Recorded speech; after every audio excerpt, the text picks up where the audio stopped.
Hello students, मैं कवलजीत व्यास एक बार पुनः आप सभी विद्यार्थियों का इस YouTube चैनल में हार्दिक स्वागत अभिनंदन करता हूं।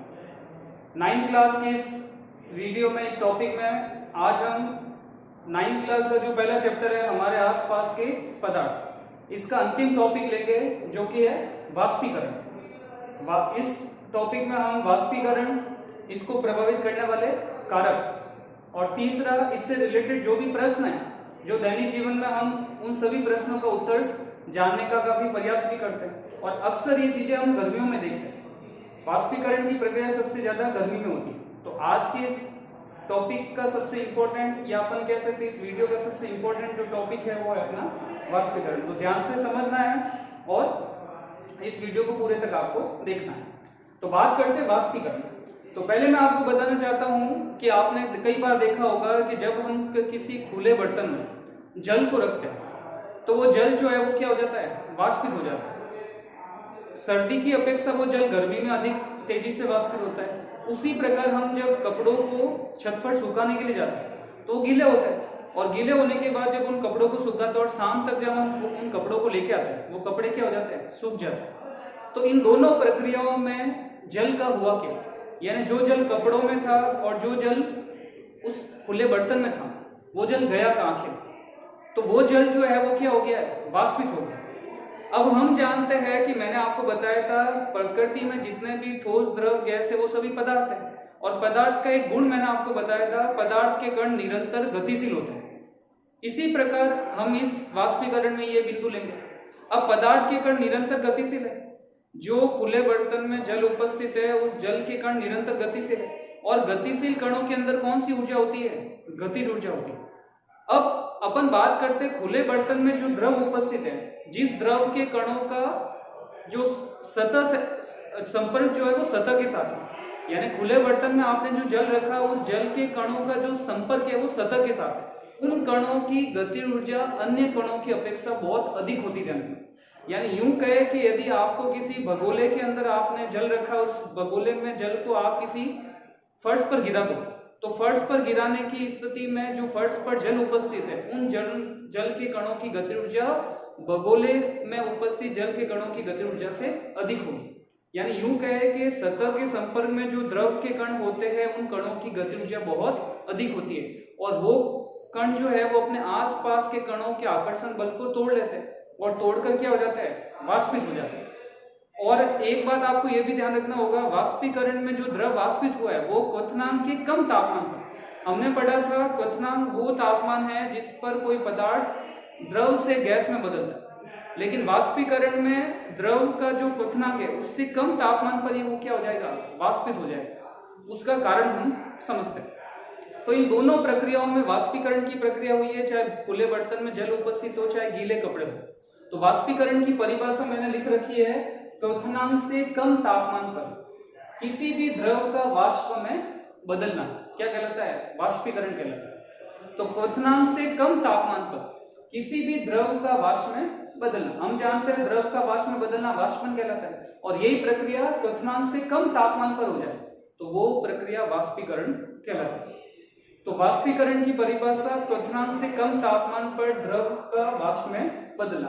अब होता क्या है कि जब हम किसी फर्श पर जल गिराते तो जल गिराने की स्थिति में वो जल जो है, जल के जो कण है वो अपने आसपास के क्षेत्रों से ऊष्मा को क्या करते थे, अवशोषित कर लेते और ऊष्मा को अवशोषित करने के कारण वो अपने क्वथनांक से कम तापमान पर ही क्या हो जाएंगे, वाष्पित हो जाएंगे। यानी कहने का मतलब यदि रूम का टेम्परेचर अपन जानते हैं द्रव का वाष्प में बदलना 100 डिग्री सेल्सियस पर है। अब यदि आपने कमरे के 37 डिग्री सेल्सियस के तापमान पर यदि किसी भगोले के अंदर जल रखा है तो वो जल थोड़े समय में वाष्पित होता जाएगा। क्यों? क्योंकि वो अपने आसपास के क्षेत्र से ऊष्मा को क्या करता है, अवशोषित करता है, जिससे वो क्वथनांक के कम तापमान पर ही क्या हो जाता है, वाष्पित हो जाता है। उसे क्या कहा जाता है, वाष्पीकरण कहलाता है। अब बात करते हैं इंपॉर्टेंट वाष्पीकरण को प्रभावित करने वाले कारक के बारे में। सबसे पहला कारक जो है वो है आपका सतही क्षेत्रफल। इंपॉर्टेंट, ध्यान से समझना। सतही क्षेत्रफल का मतलब हम जानते हैं कि जब भी किसी द्रव को अपन फैलाते हैं, जैसे आपने देखा होगा कि अपन को यदि 1 कप चाय आपको दे दी जाए और आपको बोला जाए कि इसको जल्दी पीना आपको, तो आप क्या करते हो, उस 1 कप चाय को आप किसी बड़ी प्लेट के अंदर डालते हैं यानी वो जितना ज्यादा आप द्रव को फैलाओगे, यानी आप उस प्लेट के अंदर डालकर उस चाय को फैला रहे हो, और फैलाने की स्थिति में कणों की गति ऊर्जा अधिक हो जाती है, और अधिक होने के कारण अपन क्या कहेंगे, वो क्या हो जाएगी, वाष्पित हो जाएगी, यानी वाष्पीकरण की दर बढ़ जाएगी। यानी क्षेत्रफल पर वाष्पीकरण प्रभावित होता है। यदि क्षेत्रफल बढ़ाओगे तो वाष्पीकरण अधिक होगा, क्योंकि कण दूर दूर तक जाएंगे, और जब कण दूर दूर तक जाएंगे तो उस स्थिति में उन कणों की गति ऊर्जा बढ़ेगी। गति ऊर्जा बढ़ने की स्थिति में वो कण क्या हो जाएंगे, वाष्पित हो जाएंगे। तो सतही क्षेत्रफल की बात करें तो क्षेत्रफल बढ़ाने पर किसी भी द्रव के वाष्पीकरण की प्रक्रिया भी क्या हो जाएगी, बढ़ जाएगी। इसलिए हम देखते हैं कि जब भी कपड़े सुखाने के लिए अपन छत पर जाते हैं, यदि आपके पास कोई टी शर्ट है, उस टी शर्ट को आपको सुखाना है, तो क्या आप ऐसे ही उसको लटका देते हैं क्या? नहीं, उसको अपन फैला कर लटका। जितना ज्यादा फैलाओगे उतना ज्यादा वाष्पीकरण बढ़ेगा, क्योंकि वाष्पीकरण क्षेत्रफल पर निर्भर करता है। क्षेत्रफल को बढ़ाओगे तो वाष्पीकरण भी बढ़ेगा। यानी मैं यहाँ यूं लिख दूं कि वाष्पीकरण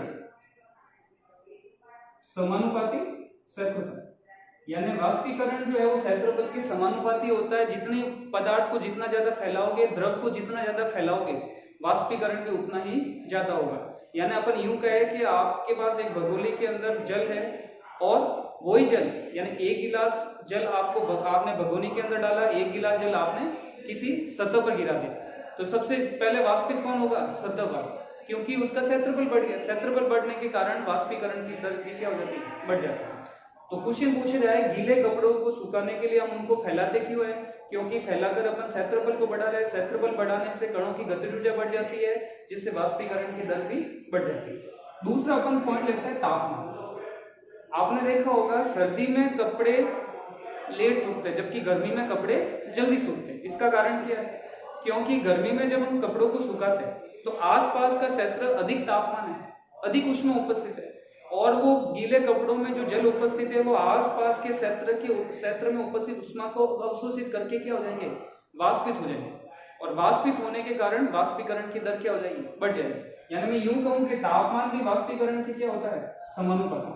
यानी तापमान को बढ़ाओगे तो वाष्पीकरण भी क्या होगा, बढ़ेगा। इसलिए गर्मी के दिनों में कपड़े जल्दी सूखते हैं अपेक्षा सर्दी के दिनों की तुलना में। कारण क्या है? तापमान बढ़ने के कारण कणों की गति ऊर्जा बढ़ जाती है, गति ऊर्जा बढ़ने के कारण वाष्पीकरण की दर भी बढ़ जाएगी। फिर अपन बात करते हैं तीसरा पॉइंट, आर्द्रता के बारे में। पहले बात करते हैं आर्द्रता होती क्या है। आर्द्रता का मतलब होता है किसी भी वायु में उपस्थित जल वाष्प की मात्रा कैसे। तो वायु में उपस्थित जल वाष्प की मात्रा, आपने देखा होगा जब बरसात का मौसम होता है, बरसात होने के बाद आसपास के क्षेत्र में ठंडक हो जाती है, शीतल का अनुभव होता है। वो क्यों होता है? क्योंकि बरसात होने के बाद वायुमंडल में जल वाष्प के कण उपस्थित होते हैं, और वो कण, जल वाष्प के कण जो वायु में उपस्थित है, उन कणों के कारण हमें क्या महसूस होती है, शीतलता महसूस होती है। अब इसी स्थिति को यदि अपन गर्मी में देखें तो गर्मी में अपन यदि शहरी इलाकों की तुलना में यदि अपन ग्रामीण इलाकों में जाए तो ग्रामीण इलाकों में आपको ठंडक ज्यादा अनुभव होती है। खेतों के इलाकों में ठंडक ज्यादा अनुभव होती है। क्यों होती है?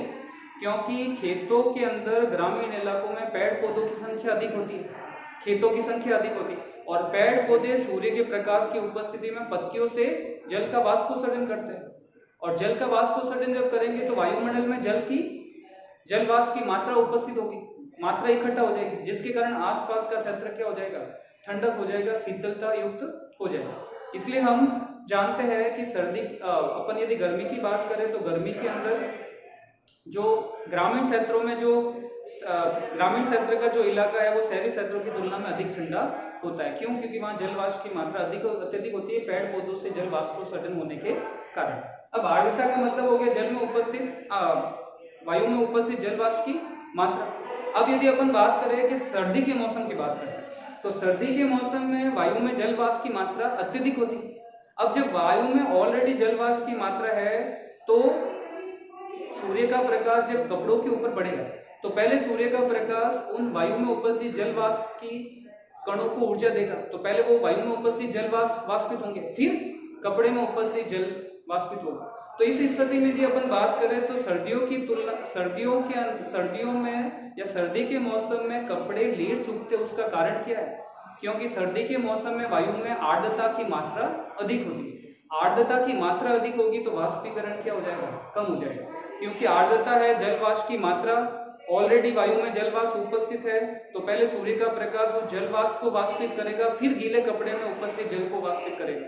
वहीं अपन गर्मी की बात करें तो गर्मी में जल वाष्प है नहीं, तो सीधा गीले कपड़ों में जल को क्या हो जाएगा, वाष्पित कर लेगा। तो कहने का मतलब आर्द्रता जो है वो वाष्पीकरण की व्युत्क्रमानुपाती होती है। आर्द्रता वाष्पीकरण की क्या होती है, व्युत्क्रमानुपाती। जिस मौसम में या जिस वायु के अंदर जल वाष्प की मात्रा अत्यधिक होगी, आर्द्रता अधिक होगी, वाष्पीकरण की प्रक्रिया क्या हो जाएगी, कम हो जाएगी। फिर अपन बात करते हैं वायु की। आपने देखा होगा कपड़ों को यदि अपन छत के ऊपर सुखा रहे और उस समय बहुत तेजी से हवा चल रही है तो वो कपड़े जल्द सूखते हैं, अपेक्षा है किसी रूम के अंदर कपड़े सुखाने की तुलना में। यानी आप एक टी शर्ट को रूम के अंदर सुखाओ और उसी टी शर्ट को आप छत के ऊपर जाकर सिखाओ, तो दोनों की तुलना में छत के ऊपर अपन देखेंगे तो हवा की गति बहुत तेज है। हवा की गति क्या करती है, उस गीले कपड़ों में उपस्थित जल को भी अपने साथ उड़ा ले जाती है, जिसके कारण वो कपड़े जल्दी सूखते हैं अपेक्षा रूम की तुलना में, कमरे की तुलना, क्योंकि कमरे में वायु की गति क्या होती है, कम होती है। यानी वायु की गति जो है वो गीले कपड़े में उपस्थित जल वाष्प को, जल को क्या कर देती है, उड़ा कर ले जाती है, जिससे वो गीले कपड़े वायु की गति में जल्दी सूख जाते हैं। तो ये चार कारक जो है वो वाष्पीकरण को प्रभावित करते हैं और यहाँ से कई सारे प्रश्न पूछे जाते हैं।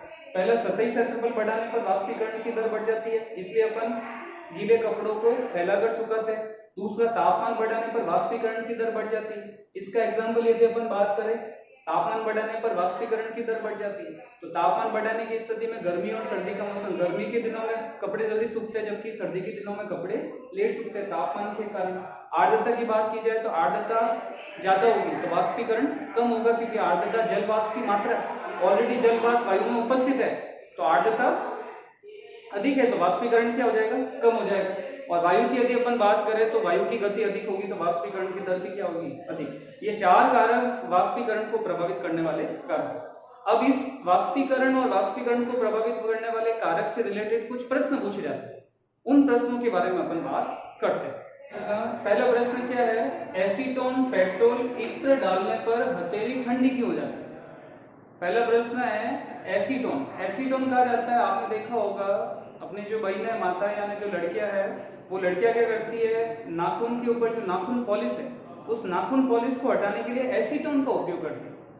इसी प्रकार पेट्रोल के बारे में जानते हैं, ईंधन है। इत्र के बारे में जानते हैं, जो अपन परफ्यूम लगाते हैं। इन तीनों चीजों को जब आप हथेली के ऊपर डालोगे तो हथेली पर डालने पर वो हथेली ठंडी क्यों हो जाती है, उसका कारण समझो। जैसे इन तीन पदार्थों को आप हथेली के अंदर ऊपर डालते हो तो हथेली के ऊपर डालने पर ये पदार्थ जो है वो अपने आसपास के क्षेत्र से, यानी हथेली के आसपास के क्षेत्रों से ऊष्मा को क्या कर देंगे, अवशोषित करके क्या हो जाएंगे, वाष्पित हो जाएंगे। यानी पेट्रोल, एसीटोन और इत्र जब हथेली के ऊपर डालोगे तो ये पदार्थ हथेली के आसपास के क्षेत्रों से ऊष्मा को अवशोषित करके क्या हो जाएंगे, वाष्पित हो जाएंगे। और जब आसपास का क्षेत्र में ऊष्मा की कमी हो जाएगी तो वहां पर ऊष्मा की कमी होने की स्थिति में आपको ठंडक का अनुभव होता है, यानी आपको ऐसा लगता है कि वहां पर कोई ठंडी वस्तु गिरा दी।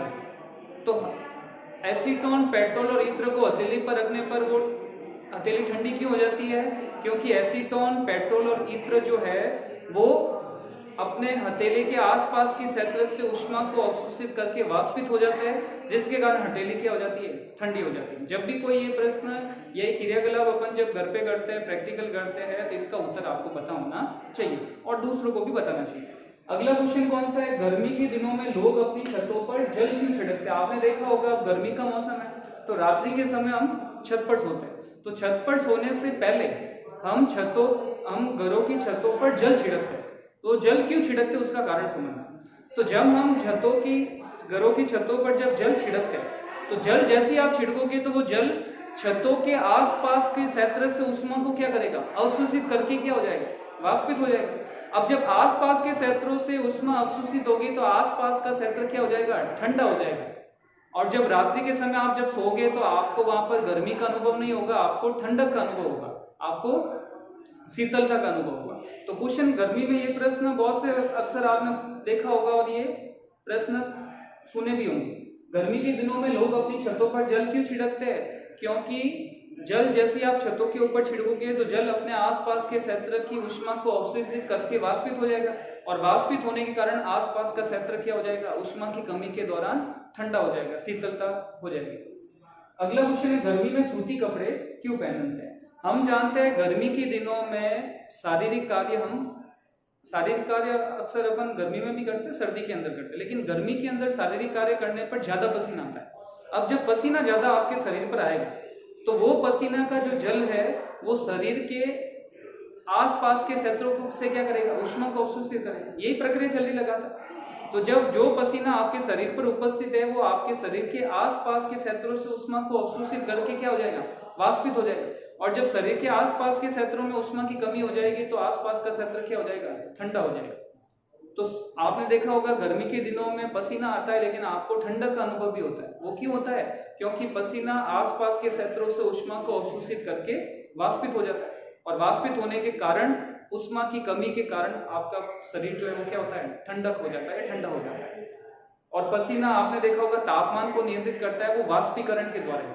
ये वाष्पीकरण के द्वारा ही शरीर के तापमान को क्या करता है, नियंत्रित करता है। गर्मी के दिनों में शरीर को ठंडा बनाए रखने का काम करता है। लेकिन यहाँ प्रश्न है, गर्मी में सूती कपड़े क्यों पहने? तो आपको पता है सूती कपड़े पसीनों को अवशोषित करते हैं, और पसीने को अवशोषित करेंगे तो फिर इस स्थिति में जब सूर्य का प्रकाश सूती कपड़ों पर पड़ेगा तो वो सूती कपड़ा आसानी से जल को क्या करेगा, वाष्पित कर लेगा, यानी आपकी त्वचा पर किसी प्रकार का सूर्य का प्रकाश का प्रभाव नहीं पड़ेगा। फिर बात करते हैं चौथा प्रश्न, बर्फीले जल से भरे गिलास की बाहरी सतह जल की बूंदें क्यों नजर आती है? आपने देखा होगा जब किसी गिलास के अंदर आप क्या करो, ये क्रियाकलाप घर पे करना है। एक गिलास लेना, किसी को स्टील या कांच की गिलास, उस स्टील की गिलास के अंदर बर्फ के टुकड़े या जो बर्फ का जो जल है, बर्फीला जल, उस बर्फीले जल को उस गिलास के अंदर डाल दो।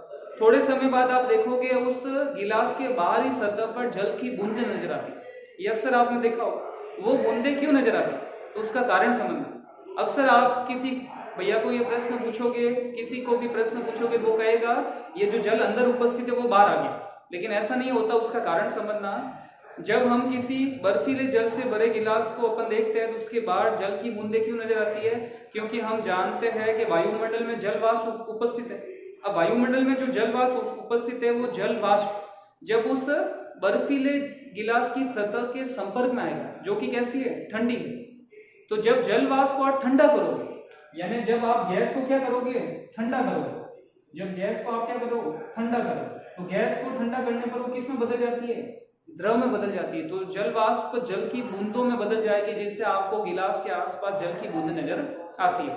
तो जब भी कोई ऐसा कोई प्रश्न पूछे कि बर्फीले जल से भरे गिलास के चारों तरफ जल की बूंदें क्यों नजर आती है, क्योंकि वायुमंडल में जल वाष्प उपस्थित होता है। वो जल वाष्प जब ठंडी गिलास के संपर्क में आता है तो जल वाष्प ठंडा होकर द्रव में बदल जाता है, और वही द्रव जो है वो आपको जल की बूंदों के रूप में नजर आता है, न कि उस गिलास से या किसी ठंडी कोल्ड ड्रिंक से वो जल बाहर आया। वो जल किसी प्रकार से बाहर नहीं आता, लेकिन आसपास की जो जल वाष्प है वो द्रव के रूप में आपको नजर आती है। तो यहाँ से रिलेटेड जो भी प्रश्न है वो मैंने आपको बता दिया। अब इसके अलावा भी और भी कई प्रश्न बनते हैं, वो मेरे आप इस स्क्रीन पे देख सकते हैं। अब आपका ये जो पहला चैप्टर वो पूरा हो गया। अब इस चैप्टर के पूरा होने के बाद अगला जो अपना टर्न आएगा, यानी आज कौन सा वार है, गुरुवार, तो गुरुवार के दिन अगले गुरुवार यानी आपको सप्ते भर का टाइम है। इस सप्ते भर के टाइम में आपको इस पहले पार्ट की रीडिंग करनी है, इस पहले पार्ट को याद करना है, और जब याद करोगे तो अगले टर्न में इसकी एक क्विज कंपटीशन होगा, प्रश्नोत्तरी होगी। इस प्रश्नोत्तरी में आपको 10-15 क्वेश्चन दिए जाएंगे, और वो क्वेश्चन जो है वो वैकल्पिक होंगे, ऑब्जेक्टिव क्वेश्चन होंगे, जिसका आंसर आपको बढ़ना है, फिल करना है। तो अवसर के रूप में वो प्रश्न आएंगे, एबीसीडी ऑब्जेक्टिव के रूप में क्वेश्चन आएंगे, और वो क्वेश्चन 10 या 15 हो सकते हैं, इस टॉपिक से रिलेटेड ही है, और उन क्वेश्चन के मार्क्स भी होंगे, माइनस मार्किंग भी होगी और प्लस मार्किंग भी होगी। और इस स्थिति में इस कंपटीशन, क्विज कंपटीशन में जो फर्स्ट, सेकंड, थर्ड आएगा उनको किसी न किसी प्रकार का उचित इनाम जो है, उचित जो मूवमेंट है वो आपको दिया जाएगा। धन्यवाद।